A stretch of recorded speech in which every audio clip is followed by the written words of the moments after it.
Olá pessoal, vamos dar início à aula número 1 de Introdução à Climatologia e Meteorologia. Essa aula vai ser bastante tranquila e relativamente rápida, tá? Vamos lá. Então só contextualizando, né?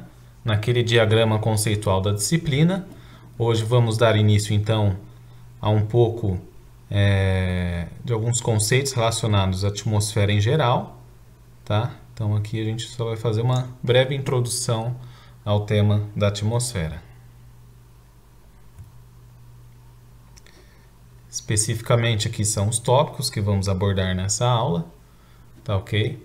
A importância da atmosfera então para a vida humana, para o ciclo hidrológico, para a cadeia alimentar, camada de ozônio, e a questão específica do clima, especialmente a questão do efeito estufa, ok? No tópico de conceitos, vamos falar um pouco sobre tempo e clima e diferenciar a meteorologia da climatologia.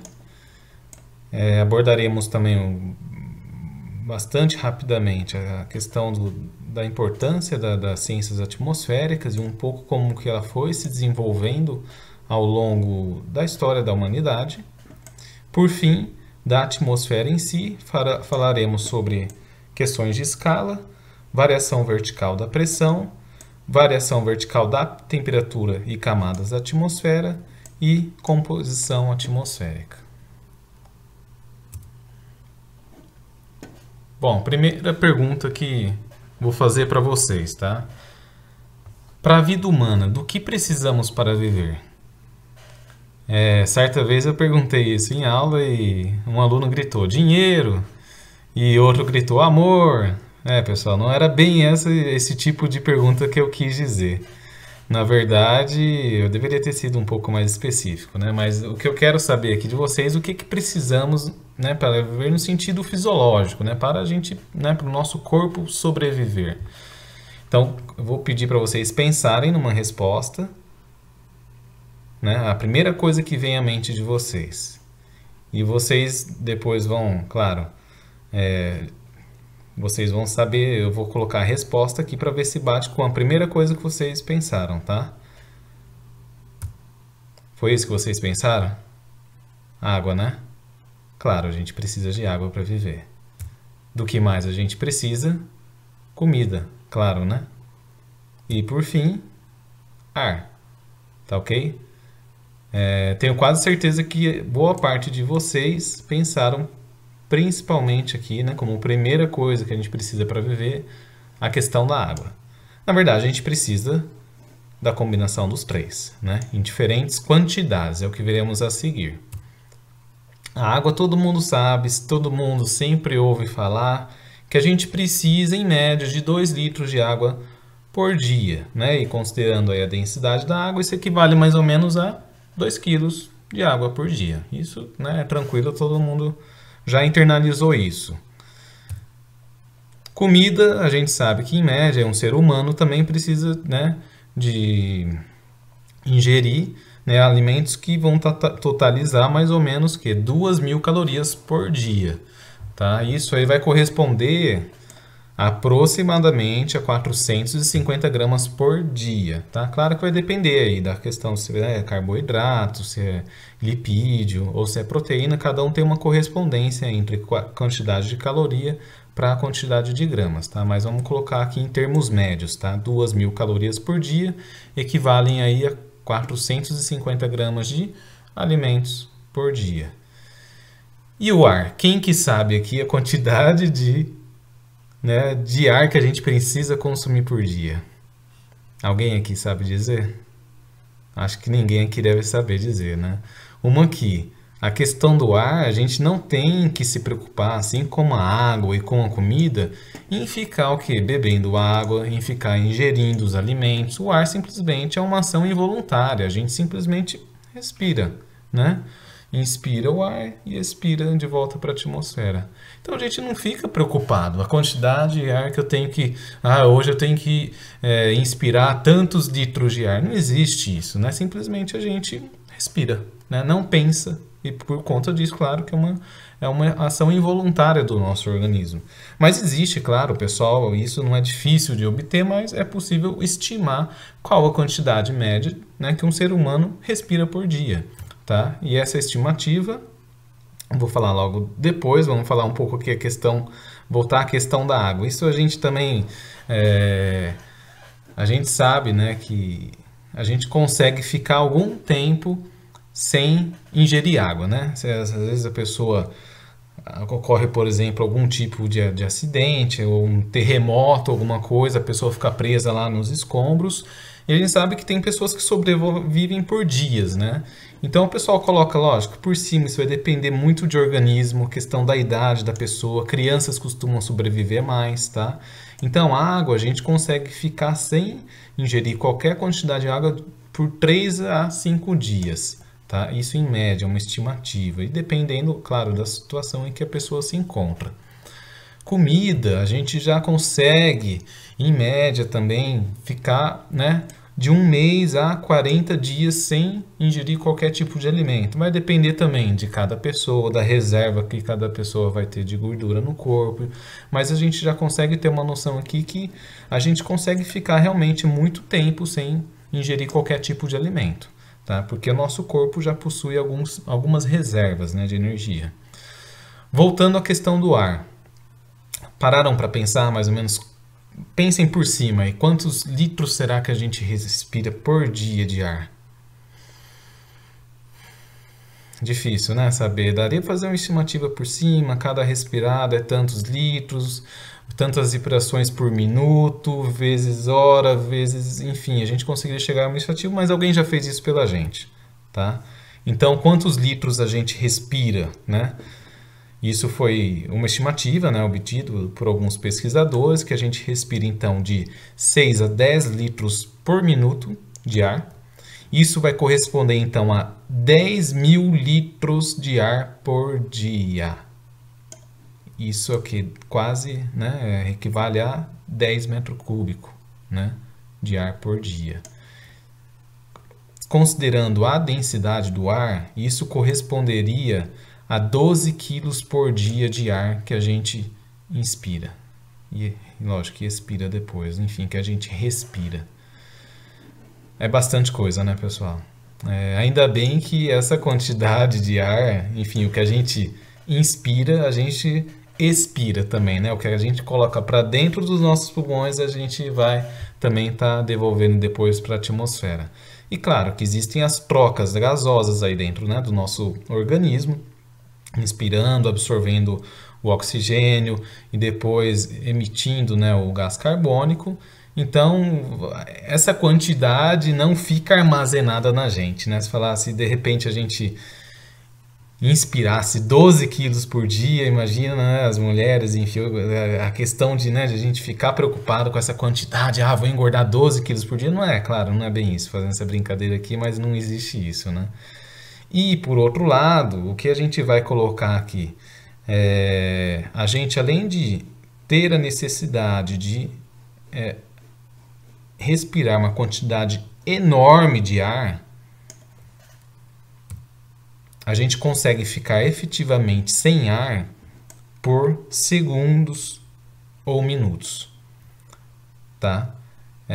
Então, se você tivesse que escolher entre 3 aqui, né, entre a água, a comida e o ar, se vocês tivessem que escolher, qual seria a primeira delas que você não ficaria sem?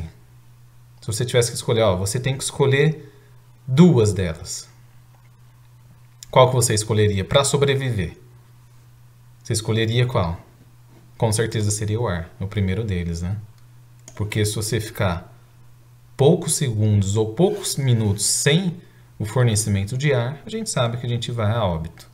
O segundo, provavelmente, é a água, né? Porque a gente consegue ficar de 3 a 5 dias sem ela. E comida de 30 a 40 dias seria a última. Então, se eu puder escolher, a primeira coisa que eu ficaria sem seria comida. Tá? Então, só para a gente aqui contextualizar, às vezes a gente esquece, né? O ar é algo tão assim, parece ilimitado, infinito, a gente não se preocupa muito em ficar obtendo, né? A gente, na verdade, vê que a gente precisa de uma quantidade muito grande e que se a gente ficar sem ele por pouco tempo, a gente vai a óbito. Né? São várias situações aí, né? A questão das pessoas que morrem afogadas, né? A gente vê, às vezes, algumas artes, lutas, o pessoal costuma, né, fazer aquela chave. O que acontece ali com os lutadores, as pessoas que estão praticando esse esporte? Né? Uma vez que alguém vai lá e, vamos falar, estrangula outra pessoa, corta, né, o fornecimento, né, do oxigênio que está sendo bombeado pelas artérias, né, do coração para a cabeça, cortou o fornecimento de oxigênio, a pessoa desmaia. Tá? Claro, ali não, né, vendo toda a interrupção, a pessoa não vai necessariamente ter qualquer tipo de sequela grave. Mas se fosse o caso de a pessoa, né, perder completamente o fornecimento de oxigênio, perder a respiração, o cérebro perder todo, né, sua capacidade, e depois a gente sabe que pode a pessoa vir a, né, ter consequências graves aí para a saúde. Então, só para contextualizar aqui, pessoal, se algum dia voltarem a perguntar do que a gente precisa para viver, vamos ver, né, se a gente vai responder primeira coisa a água ou se lembrar que pelo menos aí o ar é bastante importante. Então vamos lá. E os ecossistemas, né? Do que a vida na Terra precisa para os seres, né, que habitam, do que eles precisam para viver? Acho que da mesma coisa, né? Então a gente tem aqui a questão da água, a importância dela e né, do ciclo hidrológico, né? Desde lá a fase, né, de evaporação, né, evapotranspiração, incluindo aí, né, os organismos que também transpiram, né, a questão da precipitação e esse ciclo se fechando aqui, né. A mesma coisa aqui, em termos de comida e de alimentos, né. A cadeia alimentar também a gente sabe, né, que no estudo dos ecossistemas ela é bastante importante, né. Temos aqui, né, os seres produtores, né, que realizam a fotossíntese, que são, né, alimento para os consumidores primários, aqui no caso os herbívoros, que por sua vez se tornam, né, alimento para os consumidores secundários, aqui os carnívoros, e que todos esses aqui, uma vez que morrem, eles vão se tornar alimento dos seres decompositores e esse ciclo se fecha aqui. O importante aqui, o que está faltando aqui nesse ciclo para ele realmente se fechar? O que ocasiona, o que permite, né, o fluxo de energia dentro dessa cadeia alimentar? A gente precisa da fonte de energia, que é o Sol. Né? Sem o Sol, os seres que realizam a fotossíntese não teriam como, né, captar essa energia solar e transformar, né, em carboidratos, enfim, na energia que vai sendo quimicamente transmitida por meio desse sistema, desse ecossistema. E em termos de ar, veremos o quê? Que o ar também, para a Terra, é importante, né, considerando a atmosfera. Primeiro fator aqui, camada de ozônio, então existe uma camada protetora da atmosfera que absorve boa parte dos raios ultravioleta emitidos pelo Sol e sendo assim, né, havendo a absorção dessa radiação que tem muita energia, permite a manutenção da vida, né, aqui na superfície. Tá? Então a importância da camada de ozônio é filtrar esses raios ultravioletas, né? Que caso não tivesse, né, essa camada de ozônio, os seres, provavelmente a vida não teria se desenvolvido na forma em que a gente conhece hoje, tá? Ou poderia inclusive até ter viabilizado qualquer outro tipo de vida, mas enfim, não seria da forma que a gente conhece hoje. E também a questão da atmosfera é importante para o clima, devido à questão, né, o efeito estufa, né, de alguns gases, né, de efeito estufa que permitem o quê? Que parte da radiação que é recebida do Sol, ela em vez de ser irradiada de volta para o espaço, de alguma forma ela fica armazenada, concentrada aqui nessa camada da atmosfera, tá? É como se parte do calor ficasse armazenado nessa região aqui da atmosfera que possui esses gases aí capazes de armazenar esse calor, tá ok? Então isso é denominado de efeito estufa, tá? Parte do calor recebido do Sol fica armazenado na atmosfera. Então, ok, pessoal, agora vamos entrar em alguns conceitos simples, mas que são importantes a gente carregar isso ao longo de toda a disciplina, tá? A primeira diferenciação que a gente precisa ter é com relação aos conceitos de tempo e clima, tá? Tempo, né? Definição bastante, né, simples aqui, né? O que representa o clima? Aliás, o tempo. O tempo, então, ele consiste no estado médio da atmosfera numa dada porção de tempo, normalmente um período curto de tempo, né? Em determinado lugar, tá? Então, vamos lá.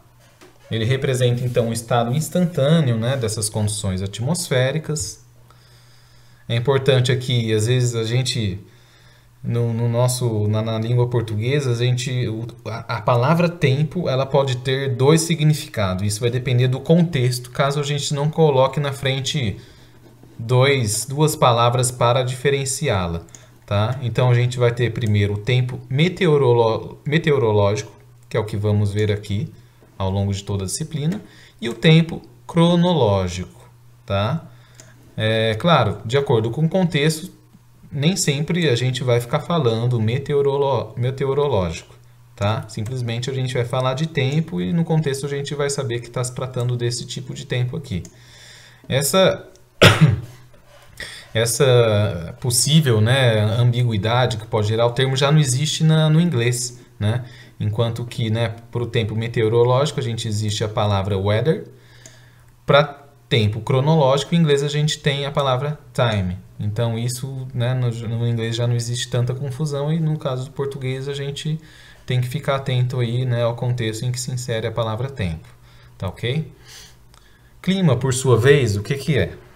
Então é a síntese do tempo em um dado lugar durante um longo período, tá? Pode ser aí de décadas, séculos, milênios ou mais. Então, é um conjunto de tendências duradouras. Vamos considerar aqui, alguns lugares definem a questão da normal climatológica, que considera 30 anos de dados. Tá? Então, o clima sempre vai estar considerando períodos maiores do tempo cronológico. Ok? Então, vamos pegar aqui, né, agora que a gente já sabe diferenciar tempo de clima, algumas frases, né, que no cotidiano a gente costuma, às vezes, falar, às vezes, escutar, e só para saber se condiz, né, com a definição que a gente acabou de aprender. Por exemplo, às vezes, né, papo de elevador, você quer tentar, às vezes, abrir, né, puxar um diálogo com alguém, ou essa pessoa também pode falar o quê? Às vezes ela vai falar do tempo, né, ou das condições do clima e tudo mais, e a pessoa fala lá: o clima está quente hoje, ou então o clima está de chuva, ou coisas assim, né? E será que isso corresponde mesmo à definição? Será que uma pessoa, quando ela está falando de hoje, ela está relacionando, querendo falar que seria correspondente a um clima que considera escalas temporais de 30 anos? Não é bem isso, né? As pessoas querem falar que as condições atmosféricas momentâneas naquele instante. Então a gente está falando de um estado instantâneo. Então a gente está querendo falar do tempo, tá? Então, qual que seria a forma correta, né, dessas frases se inserirem, né, no contexto aí do cotidiano? Assim, né? Então, quando alguém quer falar se hoje está quente, está frio, alguma coisa, é o tempo. Tá? Mesma coisa aqui, o tempo está de chuva, ok?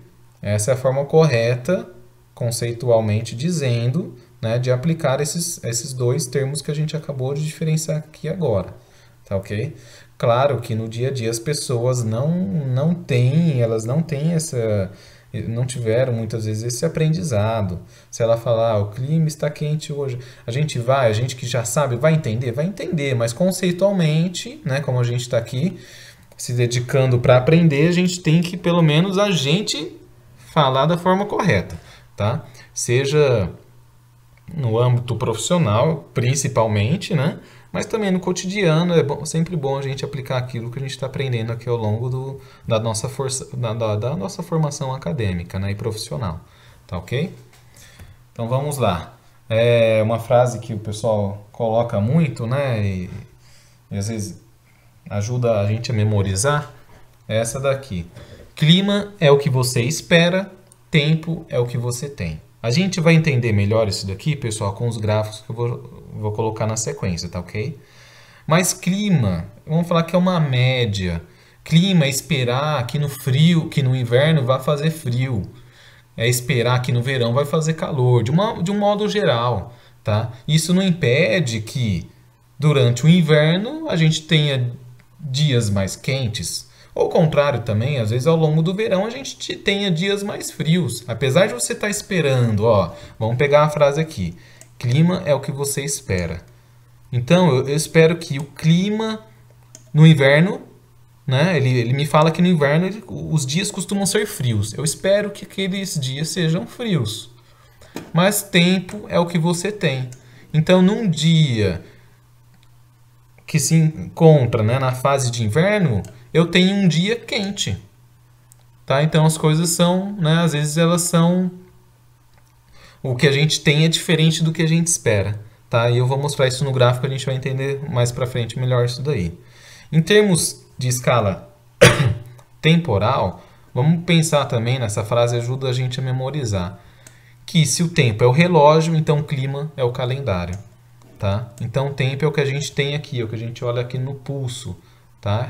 É o horário ali, é o que a gente está vendo naquele instante, naquele dia, né? Naquela hora. Clima é o calendário, já vai falar de meses, anos. Tá ok? Um pouco antes de apresentar o gráfico, vou falar só basicamente aqui de onde que vem a origem da palavra clima, tá? Ela vem do grego, tá?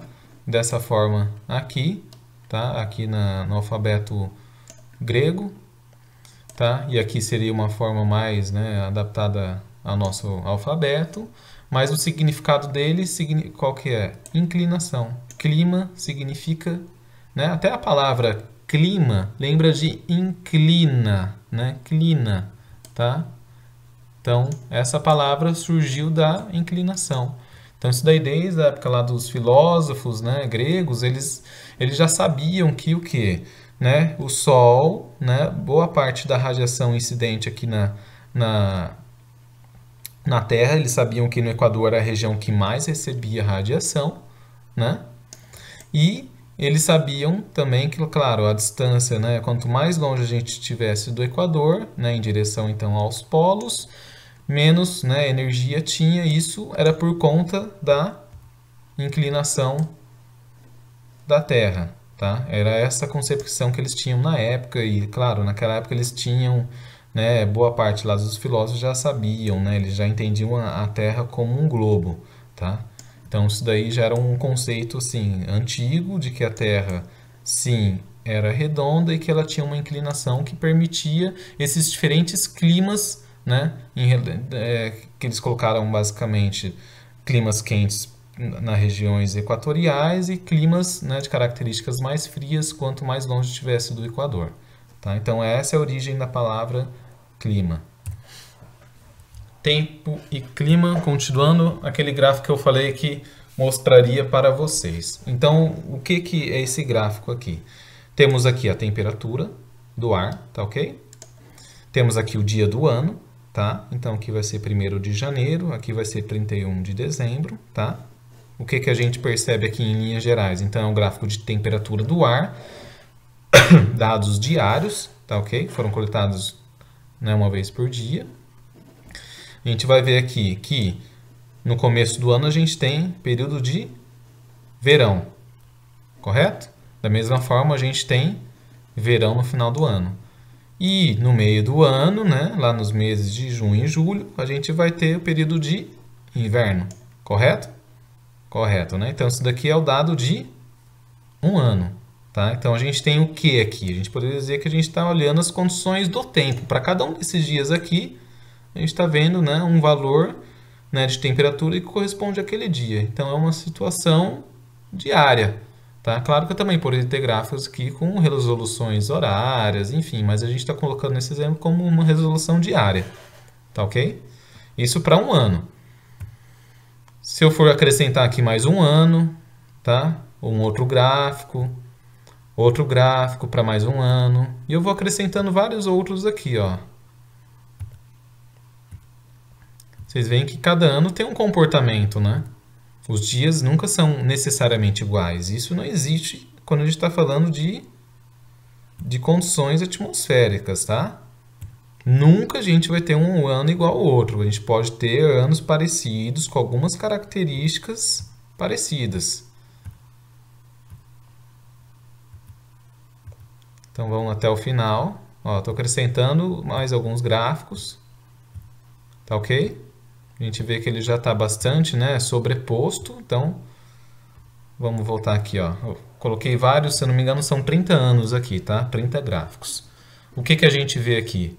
Cada ano tem uma característica, né? Mas a gente vai ver que existe um comportamento geral do quê? De que todo ano, no começo do ano, está mais quente e no final do ano está mais quente, que são, né, que corresponde ao período aqui de verão, e que todo período, né, aqui no meio do ano, os dias são mais frios. Esse é o comportamento geral. Tá ok? E o que que é isso daqui? É a média. É a média de todos esses anos aqui para cada um dos dias. Tá? Então a gente vai ter aqui período de verão mais quente, tá? Começo e final do ano, e período de inverno mais frio. Agora vamos ver aqui o que que é clima e o que que é tempo. Clima é uma condição então média. Então isso daqui corresponde ao clima. O que que eu espero? Eu espero que, ó, esse período aqui de inverno seja mais frio e eu espero que esse período aqui de verão seja mais quente. É isso que eu espero, não é isso? Então, realmente, eu posso pegar, eu vou ter dias que vão estar bastante quente no verão. Ó, tão quente aqui, não estão? É o que eu espero. Às vezes um pouco acima da média, tá? Mas continuam quente, tá? Eu vou ter dias frios aqui no inverno, tá? Às vezes até dias bem mais frios do que eu esperava, tá? Mas posso ter o oposto também. Lembra que eu falei? Eu espero que todo verão faça calor. Mas eu posso ter dias que são frios aqui, ó. Olha esse extremo aqui. Isso aqui foi, ó, no ápice do verão, tá? Final de dezembro, a gente tem um dia que é quente. Na verdade, ele é frio. Ele é tão frio quanto o que eu esperava que fosse frio aqui na época de inverno. Vejam? Ó.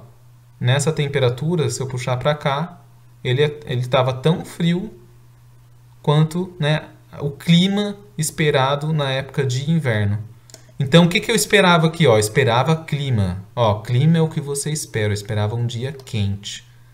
Tempo é o que você tem. Eu tinha um dia frio, ou seja, meu tempo estava, né, frio naquele dia que eu esperava que estivesse quente. O oposto também é válido, tá, pessoal? Ao longo do inverno, eu espero dias mais frios. Então, o clima é o que você espera. Eu espero, ó, dias frios. Mas eu vou pegar essa situação extrema aqui, desse dia que ao longo do inverno foi tão quente quanto alguns dias de verão. Inclusive, ó, vejam esse ponto aqui, ó, que é um extremo. Nesse dia desse aqui que tá, ó, eu esperava... Né? O clima me dizia, você tem que esperar um dia frio. Mas não, o que que eu tinha?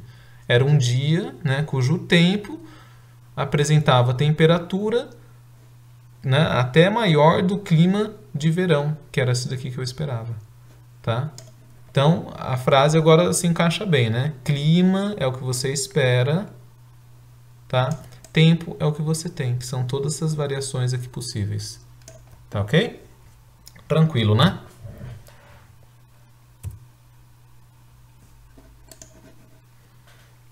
Aqui outra forma de ilustrar, tá? O que é tempo, o que é clima. Vocês vão me ajudar a identificar aqui. Essa aqui é uma imagem de satélite, então, tá? Aqui do continente sul-americano, né? Brasil aqui, algumas nuvens, tal. Ao longo da disciplina a gente vai saber identificar, né, boa parte dessas, né, do que está acontecendo aqui, mas no momento certo, tá? Então isso daqui é uma foto instantânea das condições atmosféricas, então obtidas por meio de satélite. Então eu falei o que? Uma foto, é uma condição instantânea naquele momento, ó, que momento que era? Ó, 9h30 da noite do dia 8 de setembro de 2016. Se é uma condição instantânea, isso representa o quê? Tempo, né?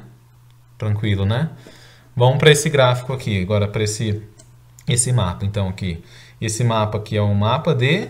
Alguns provavelmente já viram algo parecido com isso, né? O próprio nome do mapa já vai responder a pergunta. Para quem conseguir ver aqui, está escrito o quê? Mapa de clima, tá ok? Então, ele vai ter um mapa de classificações climáticas, tá? Aqui são várias, né, regiões e as respectivas classificações. Então, foram obtidas essas linhas aqui, né? Elas foram obtidas utilizando de dados, né? E depois de vários anos, eles chegaram a espacialização desses dados permitiu delimitar algumas regiões aqui de climas parecidos, tá? E aqui tem as classificações desses diferentes climas, tá ok? Então, isso daqui é um mapa médio das características, né, das condições atmosféricas. Então, isso daqui representa o quê? Clima, né? Um mapa de clima, tá? Aqui a gente tem uma imagem de satélite, né, só retomando, que mostra as condições do tempo, né, o que está acontecendo agora, as movimentações instantâneas da atmosfera. E aqui já são as condições mais duradouras, né, que na média vão ter mais ou menos essas características. Tá ok? Mais um aqui para reforçar bastante o conceito, tá, pessoal? Nesse gráfico aqui a gente vai ter ao longo de um ano o que? A gente vai ter nesse gráfico aqui, nessa curva em azul, a gente vai ter umidade relativa do ar, tá? Isso daqui é para a região são dados da cidade de Brasília, tá? Então, nos meses aqui de verão, a gente tem mais chuva, que são essas barrinhas aqui, tá? Para cada barrinha dessa, existe a quantidade correspondente, né, de chuva diária, tá? Então, os dados aqui são diários. E nesse período aqui, a gente vai ter um período de seca, né? Então, não tem chuva, então a umidade relativa cai bastante, tá? Que corresponde aqui à época de inverno. Então, o inverno em Brasília é bastante seco. É comum ficar de 3 a 4 meses sem chover lá, tá? Na média, tá, pessoal? Falei de dados, né, com uma resolução temporal bem, né, curta. Isso já remete à ideia de quê, né? De tempo, né? Então, a gente está falando aqui, ó, de chuva diária, dados diários de umidade relativa, tá ok? Nesse gráfico aqui, que é um climograma ou climatograma, a gente também vai ver mais ele adiante, ele mostra o quê? Essas barras aqui em azul representa a chuva média, de pelo menos então dados considerando 30 anos, tá? Que vai falar, ele tem mais ou menos o comportamento geral disso daqui, ó, tá vendo? Ó, os extremos tem mais chuva. Aqui, ó, extremo, extremo. Corresponde ao quê? Ao período de verão, que é chuvoso. E a parte aqui central corresponde ao período de inverno, que é mais seco, ó, que bate com isso daqui. As barras mudam porque aqui, qual que é? A chuva, o dado está sendo representado de forma aqui mensal, tá ok? Aqui é diário, então aqui vai ter, ó, mês de janeiro. Eles pegam a soma disso daqui, tá? E claro, vão tirar a média para os últimos 30 anos. Eles chegam nesse perfil aqui, tá? Aqui vai ter a temperatura também, tá? A escala desse gráfico está um pouquinho estranha, variando de 0 a 150 graus Celsius, tá? Não tem porquê um gráfico, né, de condições do tempo ou do clima ter essa escala. A atmosfera não vai chegar normalmente nessa temperatura, tá? Tão elevada assim. Mas enfim, a temperatura está aqui representada nessa curva aqui em vermelho, tá ok? Aqui não dá para visualizar direito, mas claro, o período de verão é mais quente, tá? E o período de inverno é um pouquinho mais frio. Então, esse gráfico aqui, né, esse gráfico fala de tempo, esse gráfico vai estar falando de clima, tá ok? Então, considera condições médias, tá? Então, tá bom, pessoal, já falamos então de clima e tempo, né? São conceitos relativamente simples, né? Mas é bom a gente ter bastante, assim, internalizado isso daí. Na apresentação, eu não não tive esse cuidado, na verdade eu não quis antecipar, tá, pessoal? Na apresentação às vezes eu estava falando de clima e de tempo, tratando como se fossem sinônimos, tá? Mas daqui em diante, tá, a gente vai procurar sempre utilizar o termo correto de acordo com a situação, tá ok? Então vamos lá, vamos também diferenciar a questão, né, a nossa disciplina, né, de climatologia e meteorologia, a gente precisa saber qual que é a diferença entre essas duas áreas do conhecimento, tá? Então, definição aqui, né, bastante, né, conceito bastante simples do que trata a meteorologia, então ela é uma ciência da atmosfera relacionada aos estados físico, dinâmico e químico da atmosfera e as interações entre eles e a superfície terrestre. Ok, né? Definiçãozinha aqui. Então, qual que é a metodologia, né, da meteorologia? Então, ela emprega as leis da física clássica e as técnicas matemáticas no estudo dos processos atmosféricos. Ok? Vamos colocar aqui de forma geral, a meteorologia ela se preocupa mais com o quê? Ela estuda o tempo, presente e futuro. Então, a escala temporal dela é bastante em termos de dias, horas, tá? Então ela disse que vai chover daqui 5 dias, disse amanhã vai estar quente, ou se vai estar frio, tá? É algo bem assim, utiliza dessas técnicas matemáticas, muita modelagem, para basicamente previsão do tempo, vamos colocar assim, tá ok? Então considerando na escala temporal do tempo meteorológico, tá? E a climatologia? Então, o próprio nome aí já vai, né, nos induzir ao que ela estuda, né? É o estudo científico do clima. A gente acabou de ver, né, qual que é a definição de clima. Então, é o estado médio, né, das condições meteorológicas, tomados aí nas escalas de décadas, né? Aí vamos assumir de pelo menos 30 anos, que é a da normal climatológica, tá? Então, a metodologia, né, utilizada vai ser adequada a essa resolução temporal, né? Então ela utiliza então técnicas estatísticas das informações climáticas. Então o próprio nome já vai remeter ao estudo do clima, né, passado, né, ou pode ser remoto e também um futuro distante. O remoto aqui, pessoal, a gente vai ver nas aulas mais ao final do curso, que esse passado remoto não se restringe só à questão de décadas, de 30 anos, que é a escala da normal climatológica, ou mesmo de centenas e milhares de anos, mas passado remoto até em escalas de milhões e até bilhões de anos, tá? O clima realmente, praticamente desde que a Terra, né, existe, é possível, né, estudar o clima, tá, na Terra. E o futuro distante, vamos colocar de uma forma aí, né, no contexto das mudanças climáticas, um futuro de até a escala do ano de 2100. É o que habitualmente aí o pessoal tem utilizado aí nas projeções né, do clima no contexto aí do aquecimento global, tá? Então, o que que o clima, né, o que que o estudo da climatologia nos diz? Diz então se nos próximos anos terão verões secos, ou então se em 50 anos, né, estará mais quente. São coisas assim, com uma escala temporal um pouco maior em relação, né, ao que a meteorologia costuma lidar, tá bom? Então a diferença essencial entre os dois, meteorologia e climatologia, é a escala temporal. Claro, e as metodologias, né, utilizadas, tá? Todas utilizam, claro, ferramentas matemáticas, tá? Mas são cálculos diferentes, tá ok, pessoal? Isso a gente vai ver mais para frente. Bom, da importância, e isso já foi comentado na apresentação da disciplina, claro, as ciências atmosféricas, por que que ela é tão importante, né? Isso desde, né, a história da humanidade, ela é importante para a coisa mais primordial, né? Que é a questão da geração de alimentos, né? Então, seja na agricultura, na pecuária, né? Isso daí é uma das coisas que, né, os povos já tinham que olhar para o céu, né? Tentar interpretar se, né, se ia chover ou se não ia, né? E isso já fazia parte, então, da vida cotidiana deles no sentido de produzir os próprios alimentos, tá? Então, a questão climática e atmosférica sempre foi muito importante aí para a questão da sobrevivência humana. E vimos também, né, o quanto que é importante para a saúde, para a moradia, para o transporte, né?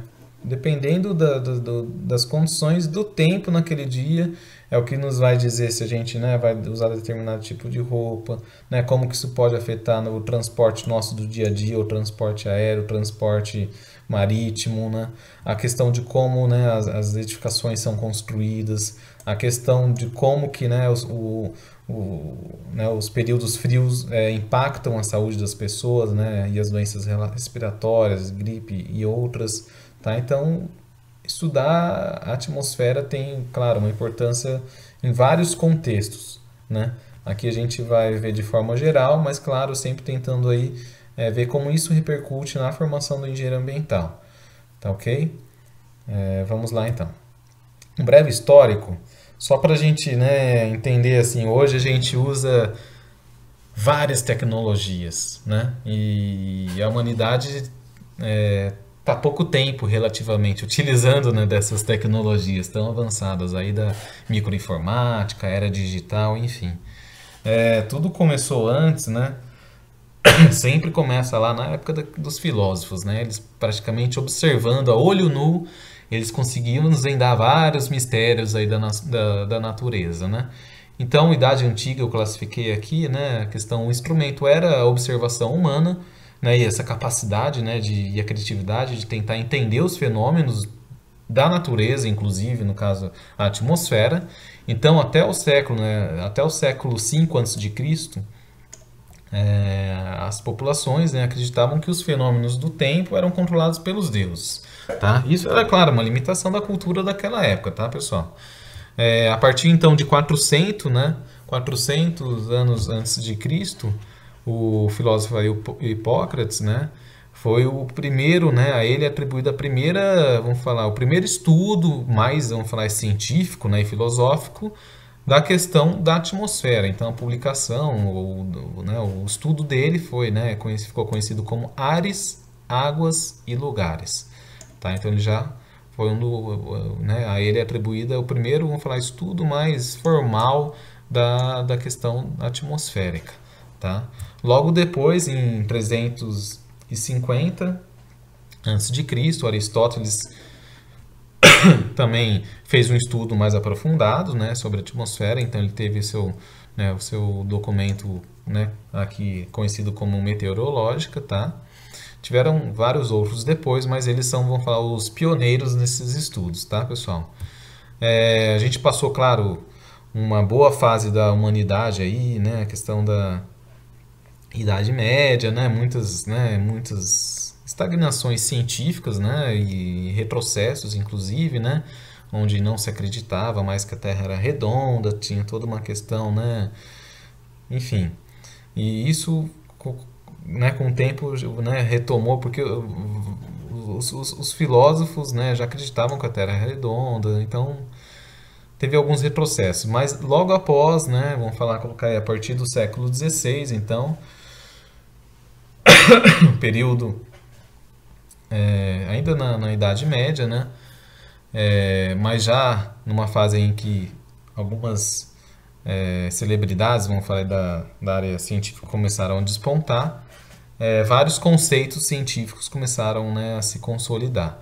Tá? E associado aqui à questão do estudo da atmosfera, em 1593, Galileu, então, ele foi responsável pela invenção do termômetro, né, que é um instrumento, né, analógico, né, que é até hoje, né, utilizado aí para medir a temperatura, que é um dos principais, né, elementos do clima, tá? Então foi lá no final do século XVI, né, que foi inventado o termômetro, que até hoje é utilizado para, claro, várias aplicações, mas inclusive nas ciências da atmosfera. E logo depois, aí, meados do século XVII, Torricelli, né, foi lá e descobriu o princípio do parâmetro de Mercúrio, né? E isso também, né, permitiu depois aplicações na área da meteorologia, né? A gente vai ver ao longo da disciplina que a pressão atmosférica é um elemento muito importante aí na questão das movimentações da atmosfera, né? As diferenças de pressões, né? Como que isso faz a atmosfera se movimentar, a questão dos ventos, como que está associada a essas diferenças de pressões, tá? Então foi nessa época aí que foi inventado o barômetro, né, que é um instrumento aí responsável por medir a pressão, tá ok?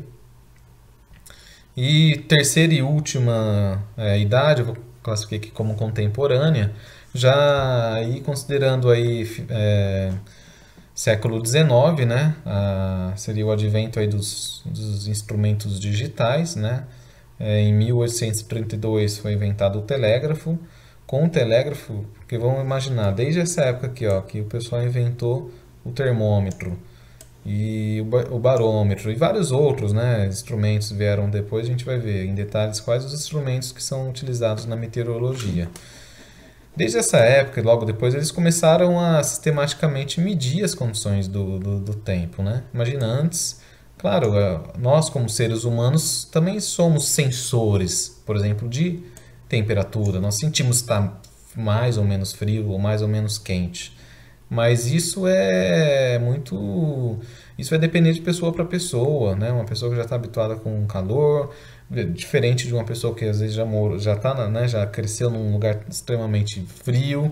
Então isso varia muito, né? Não dá para usar o nosso corpo como um termômetro padrão, né, com uma escala definida de temperatura, não dá. Ele é muito qualitativo, não é quantitativo. Tá? Mas desde a invenção desses instrumentos, né, então a gente acrescentou muito, né, para a questão da observação e da sensação humana. Né? Como que a gente conseguiu ampliar, além dos nossos sentidos, né, como a gente conseguiu realmente medir, né, as condições da atmosfera.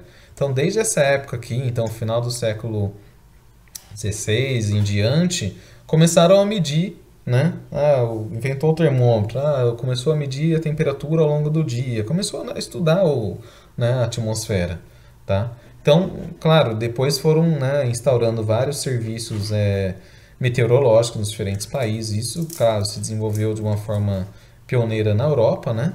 Onde tem as estações climatológicas e meteorológicas mais antigas do mundo. Mas ainda assim, eles não conseguiam utilizar esses dados para a questão da previsão do tempo. Tá? Então, o que a novidade do telégrafo aqui permitiu? A rápida comunicação entre as diferentes estações meteorológicas. Tá? Então, se eu soubesse, né, de imediato o que estava sendo medido em outras cidades da região, ou então em outros países, com essas medições, né, e com essas comunicações que eram rapidamente realizadas por meio do telégrafo, eles conseguiam elaborar mapas, né, de isobras, que a gente vai ver lá na frente o que é isso, né? Um mapa de isolinhas de pressão. E por meio desses mapas eles conseguiam fazer a previsão do tempo. O que para hoje, para a gente é muito fácil, naquela época era muito difícil, tá, pessoal? A gente vai ver em detalhe como é que funcionava isso depois, tá? Então, 1873, então, foi criada a Organização Mundial de Meteorologia, OMM, tá? Para padronizar, né? Porque cada um construía o termômetro de um jeito, né? Cada um registrava a temperatura de um jeito. Então, a Organização Mundial surgiu no sentido de padronização de procedimentos, né? Para poder, né? Já que existia uma comunicação relativamente boa, a própria comunicação tinha que ser padronizada, né? Criaram códigos padronizados para todo mundo entender, utilizar a mesma linguagem, tá ok? Em 1900, então, né, as estações, então, que, claro, começaram a se espalhar por todo o mundo, né? Então elas já cobriam, então, cerca de 80% da superfície terrestre mundial, tá? Então já foi, assim, um salto legal em termos de monitoramento das condições atmosféricas. Em 1940, isso já vai ficando cada vez mais recente, os princípios do radar meteorológico foram desenvolvidos. Então é uma ferramenta que a gente costuma utilizar muito hoje, tá? Em 1960, o primeiro satélite meteorológico foi utilizado, né? A primeira imagem com os fins meteorológicos de satélite foi então obtida. Né? A partir dali, lógico, os satélites foram se desenvolvendo e hoje a gente tem uma qualidade muito boa, né? E em 1980 foram desenvolvidas as estações climatológicas automáticas, tá? Que são aquelas que coletam, né, os dados utilizando os sensores digitais. Tá? Então, resumindo aqui, idade antiga, observação a olho nu, né? Era esse instrumento que utilizava, né? O nosso corpo. Idade moderna, desenvolvimento dos instrumentos analógicos, que ainda hoje são utilizados, sim, são muito importantes, tá? E a era contemporânea são esses instrumentos digitais, claro, que possuem, né, várias vantagens em relação aos instrumentos analógicos. Isso a gente vai ver bem a diferenciação aí numa aula específica de instrumentação. Então, atmosfera. Vamos começar efetivamente a falar, né, do objeto do nosso estudo. Primeira coisa, só para a gente, né, ter noção, né, da questão de escala, que é muito importante na engenharia, para tudo, pessoal, para tudo que a gente estuda, a gente tem que ter uma noção de escala, tá? A atmosfera, a gente vive, né, imerso nela, né, mas a gente não consegue sentir o tamanho dela, tá? E vários gráficos, vou mostrar aqui alguns, né, só para exemplificar, gráficos fora de escala, né? Tudo bem, para outros fins, né, quando a gente vai falar, por exemplo, a questão aqui né, das camadas, né, da atmosfera, eles fazem numa proporção aqui que não corresponde à questão da escala na realidade, tá? Então, se a gente coloca, nossa, atmosfera, né? Aqui parece que tem 2 vezes quase mais que a própria Terra, né, em termos aqui né, de espessura. Aqui parece ter também 2 vezes, aqui, enfim, cada gráfico querendo mostrar algumas características, eles não estão, claro, preocupados com essa questão da escala. Mas é bom a gente, pelo menos uma vez na vida, ver o tamanho da atmosfera, né, em relação à Terra em si, tá? Só para a gente ver que ela é uma fina camada em relação, né, à Terra, tá? E o que eu coloquei aqui, né? Essa primeira, vai ter que dar um zoom aqui para poder enxergar, tá? Temos aqui então o raio da Terra, vai ser o diâmetro da Terra de 5.000 quilômetros, né? Mais ou menos. E a espessura da atmosfera, se for considerar todas as camadas, ela é de mais ou menos 10% disso, que corresponde aqui a 500 quilômetros, tá? Considerando todas as camadas, tá, pessoal? Mas a gente vai ver na frente, né, que a atmosfera, em termos de concentração de gases, ela não pega toda essa região aqui, tá? Então vamos pegar aqui, ó, dando zoom nessa região, tá, para a gente poder enxergar melhor. Ó, 500 quilômetros é a distância então da superfície para esse limite aqui que eles colocam, o limite, né, médio aí do que seria a atmosfera, que a partir daqui a gente já poderia considerar espaço, né, ou vácuo, tá? A gente vai ver que da superfície da Terra até 10 km de altitude, 75% da massa da atmosfera está concentrada nessa região, tá? Então vocês veem, a gente tem 500 km, né? Somente aqui nos 10 primeiros quilômetros a gente tem 3/4 da massa dos gases concentrados nessa região. Se a gente subir mais um pouquinho, né, até a altitude de 30 quilômetros, a gente vai ter 99% da massa concentrada nessa fina camada aqui. Que se a gente for pegar aqui, ó, tá vendo? Ó, nem dá pra ver nessa região, tá? Por isso que eu dei um zoom aqui, ó. Não aparece. Então 99% da atmosfera está nessa linha que a gente nem consegue enxergar aqui, ó, quando a gente coloca a Terra em proporção. 1% da massa da atmosfera vai estar entre 30 e 500 quilômetros, tá? Então se a gente quisesse, né, considerar a atmosfera mesmo, essa linha aqui é só um limite, né, que o pessoal colocou, mas a atmosfera é isso, tá? A gente quase não enxerga, tá? Comparado ao tamanho total da Terra. Então, a Terra, a gente viu já pelo slide anterior, que ela concentra boa parte dos gases próximo à superfície. Isso por conta da gravidade, tá, pessoal? Então, a gente vai ter uma maior concentração de gases aqui na região próxima à superfície. Conforme vai aumentando a altitude, né, ou a distância, né, a partir da superfície da Terra, nós temos o que? O ar vai se tornando mais rarefeito, existem menos gases. Então, muda a densidade, né, e a pressão também diminui. Tá ok? Então, está relacionado o que? A pressão. Ela diminui com o aumento da altitude. Então, ó, vamos pegar nesse gráfico aqui a altitude, ó, vai aumentando em quilômetro. Tá? A pressão também vai diminuindo. Aqui está em escala logarítmica. Aqui está em 1000 milibar, 100 milibar, 10 milibar, 1 milibar e assim por diante. E aqui nós temos o que? A massa abaixo, porcentagem da massa abaixo em relação a determinada altitude. Vamos pegar um exemplo aqui, ó, que a gente viu no slide anterior. Na altitude de 10 km, nós temos o que? 75% da massa abaixo da Terra, da atmosfera. Tá ok? Então, de zero,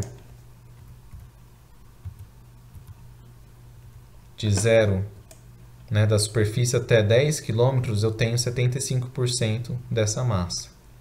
Tá? Se eu for lá para a altitude de 30 km, tá? Então de 0 a 30 km eu vou ter 90 ou 99%, né, que estava no slide anterior. São dados aproximados, tá, pessoal? Vai depender da fonte. Tá? Aqui no caso está dando 90%. Tá? Mas para vocês verem que numa altitude de até 30 quilômetros, nós vamos ter boa parte da massa da atmosfera. Tá ok? E, em termos, então, além da pressão, temos também a variação vertical da temperatura. E são essas variações de temperatura que definem as principais camadas da atmosfera. Vamos dar um zoom aqui, ó. Então, a gente tem aqui nossa superfície, tá ok? Até mais ou menos 10 km, nós temos a primeira camada da atmosfera. Então, deixa eu colocar aqui o laser. A troposfera, tá? Então, 10 km de altitude é onde se encontra a nossa troposfera, tá ok? A temperatura, conforme, né, a gente vai subindo em altitude, a temperatura vai caindo, ó. A gente começou aqui com mais ou menos 15 graus Celsius, eu estou aumentando, ó, em altitude, minha temperatura está caindo até quase aqui, ó, menos 60 graus Celsius, tá? Então, a cada quilômetro, a temperatura da atmosfera cai em média aí 6,5 graus Celsius, tá ok? Aqui existe uma pausa dessa variação de temperatura, então por isso que chama tropopausa, né? Porque é uma pausa logo em cima da troposfera, tá? E logo depois, o que acontece com a temperatura? Ela começa a aumentar. Conforme eu vou aumentando aqui a minha altitude, a minha temperatura também vai aumentando, ó. Então, o que estava aqui menos 60, ela vai aumentando, aumentando, aumentando, para estar mais ou menos aqui, pouco menos de 0 graus Celsius, tá ok? Então, da região aqui de 10 km de altitude até mais ou menos 50 km de altitude, a gente tem a estratosfera. Tá? É a segunda camada da atmosfera. Novamente, aqui a gente tem uma pausa, né? Então, vai ter uma inversão logo na sequência. Ó, parou. A temperatura parou de alterar nessa altitude aqui de 50 km de altitude. De novo, o que acontece com a temperatura? Ela começa a diminuir com o aumento da altitude. Então, ela vai aumentar, vai chegar aqui a quase menos 100 graus Celsius, numa altitude aqui de mais ou menos 85 km, tá? A última pausa seria a mesopausa, que fica em cima dessa camada aqui que eu não falei, é a mesosfera, tá? Então, a mesosfera está compreendida aqui entre 50 e 85 km de altitude. Da mesopausa, vamos ter o que? Uma inversão de novo da variação da temperatura. Então, a temperatura, conforme a gente aumenta aqui de altitude, a temperatura volta a aumentar. Então, vamos pegar aqui, por que que na estratosfera, né, essa temperatura ela aumenta conforme a gente vai subindo aqui a altitude? Nessa região aqui, onde ocorre, principalmente aqui, em 20 km de altitude, 22 km de altitude, é onde a gente tem a nossa camada de ozônio, tá? Então, é onde boa parte, né, da radiação ultravioleta ela é absorvida nessa região, tá ok? Na termosfera, e em alguns livros eles vão utilizar, né, em alguma parte que eles vão chamar inclusive de ionosfera, também vai ser uma região da atmosfera onde partículas, aí no caso são íons, né, já são átomos ionizados, né, vão estar absorvendo também outros tipos de radiações emitidas pelo Sol, tá? Raio-X são radiações que têm, né, uma energia associada muito elevada, tá? Por isso que ioniza esses átomos que se encontram nessa altitude aqui, tá? E por isso que causa o aumento da temperatura conforme o aumento da altitude, tá ok? Só mais aqui colocando, né, a baixa atmosfera contempla a troposfera e a estratosfera, e a alta atmosfera vai ser a mesosfera e a termosfera, tá? Camada limite, tá? Essa camada limite aqui a gente vai ver mais adiante qual o significado dela, mas ela é a camada que está compreendida aí da superfície até mais ou menos 3 km de altitude.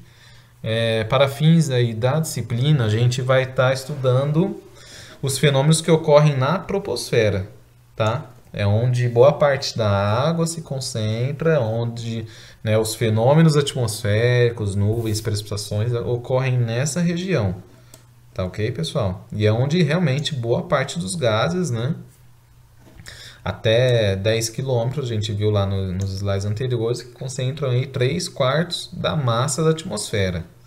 Tá ok? Então, 3/4 da massa da atmosfera estão nessa região aqui. Né? 99% ou 90%, né? Mas boa parte está nessa outra região aqui.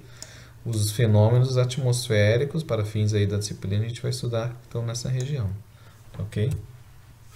Aqui só para a gente ter, então, o mesmo, né, diagrama, mas considerando algumas, né, algumas coisas do nosso cotidiano, tá? Então, aviões costumam voar em altitude de aproximadamente, né, 10 quilômetros, né, ou 30 e tantos mil pés, tá ok? Então, ó, os fenômenos atmosféricos ocorrem nessa região aqui, mais da superfície. Os poluentes também se concentram mais nessa região. Aqui a gente vai ver, claro, balões nessa região também. Alguns balões meteorológicos já conseguem ultrapassar a troposfera. Camada de ozônio, ela se concentra aqui na altitude média de 22 quilômetros, tá?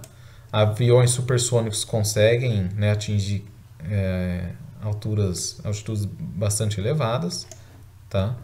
E aqui são outros fenômenos, né, que ocorrem nessas diferentes camadas. Aqui eles colocam, né, onde que as ondas de rádio se propagam, nessas regiões mais elevadas aqui. Raios cósmicos interagem com as partículas nessa região. As auroras polares ocorrem, né, são fenômenos que ocorrem nessa região mais elevada. E, enfim,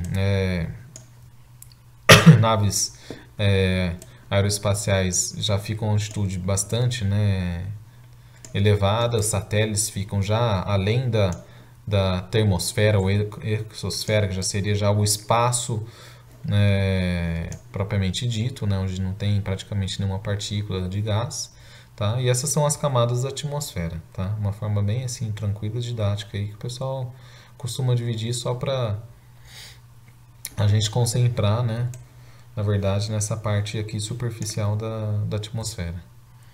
E a composição da atmosférica em si, né? Isso é algo que a gente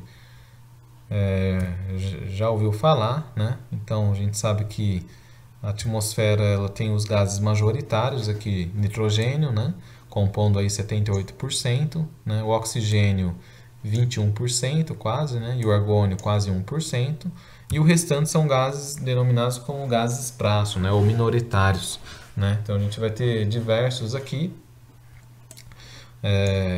o gás carbônico, o dióxido de carbono, né, e vários outros aqui, né, mas em concentrações relativamente baixas, muito baixas mesmo, tá? Somando todos aqui não vai dar 1%, tá ok? Essa composição aqui, o pessoal, a gente costuma sempre ver, né? Ah, o que tem atmosfera? Qual a composição da atmosfera? Sempre vai falar os gases majoritários, minoritários. Mas o pessoal dá muita ênfase na atmosfera seca, né? Porque na atmosfera, o que é composta a atmosfera? É composta só de gases? Ela tem outras coisas também, né? Então a atmosfera a gente sabe que não é seca. A gente sabe que tem uma quantidade de quê? Do que mais? Vapor d'água, né? Então a água, né, na forma de vapor, na forma gasosa, então é um componente muito importante para a atmosfera. Sim, a gente tem que lembrar sempre disso, tá? A composição da atmosfera, nunca esquecer da água, tá ok? Então, ela corresponde em média 0,4% da atmosfera. Isso na média. Então vocês veem aqui, ó, que ela tem mais, ela poderia até ser considerada, quem sabe, né, um gás majoritário aí, né? Porque ela dá a soma disso tudo com certeza, mais do que a soma desses gases aqui. É metade da quantidade aqui de gás argônio, tá? Então, assim, a gente pouco costuma se falar, né, da água, mas ela tem uma quantidade significativa na atmosfera, sim. E na superfície, né, na parte lá da troposfera, né, essa porcentagem pode chegar de 1 a 4%, tá? Que é onde vai ser, onde vão se concentrar boa parte das nuvens, né, das precipitações, a proximidade que tem com os solos, claro, né, com superfícies de água, nos oceanos, rios, as superfícies, né, de grandes florestas que também vão evapotranspirar uma quantidade muito grande de água, né? Então, assim, a água ela tem uma importância muito grande na atmosfera, então nunca esquecer que sim, a água também faz parte da atmosfera, tá? E também a atmosfera não é composta só de gases, tá? A gente tem que lembrar que existem várias partículas, né? O pessoal denomina aí de material particulado, né? Que às vezes, claro, boa parte delas são invisíveis, mas tem algumas que são, inclusive, que a gente consegue enxergar, que é fumaça, né? A poeira ou pó, alguma, né? Tempestade de areia, tá? Então são diferentes materiais particulados, diferentes diâmetros que também compõem a atmosfera, sim, tá? Isso daí, claro, dependendo da situação, pode se tornar um problema ou não, mas a gente tem que saber que a atmosfera também carrega sólidos, ok? Em diferentes tamanhos, em diferentes situações, tá? Importante ter em mente isso daí também. Por fim aqui, a questão da concentração, em termos de ppm, é uma concentração utilizada muito para a questão dos gases, né? Em vez de falar que, por exemplo, que o metano tem 0,000179%, é mais fácil de falar que é 1,79 ppm. Tá? É uma questão aí que se utiliza muito para concentração quando fala de gases, né? E principalmente de gases que tem uma concentração muito baixa. Então, ppm é partes por milhão, tá ok? Então, se a gente pegar aqui a correspondência, né, a gente chega aqui a porcentagem, a gente chega aqui em ppm, tá ok? Então tá, pessoal, essa é a primeira aula, é uma aula bem tranquila, relativamente bem, assim, conceitos simples. Os principais aqui, resumindo, a diferença entre clima e tempo, tá? Bem tranquilo, isso daí dá para levar para o resto da vida, tá? Tranquilo de absorver. A questão da diferença entre meteorologia e climatologia também tranquilo. A questão da escala temporal que é utilizada, que existe essa correspondência aí com os conceitos de clima e de tempo, né? E, enfim, a questão de como que evoluiu, né? A questão da observação do clima, né, que partiu aí da observação a olho humano e que hoje a gente, né, conseguiu avançar bastante para esses instrumentos mais modernos e digitais. tá ok? E a própria composição da atmosfera, né, e as variações aí de pressão e de temperatura conforme a altitude, tá? Então são conceitos bem tranquilos, bem simples, tá? Isso daí é a primeira aula inicial, é bem tranquila de absorver. Tá bom, pessoal? Então, bons estudos e até a próxima aula.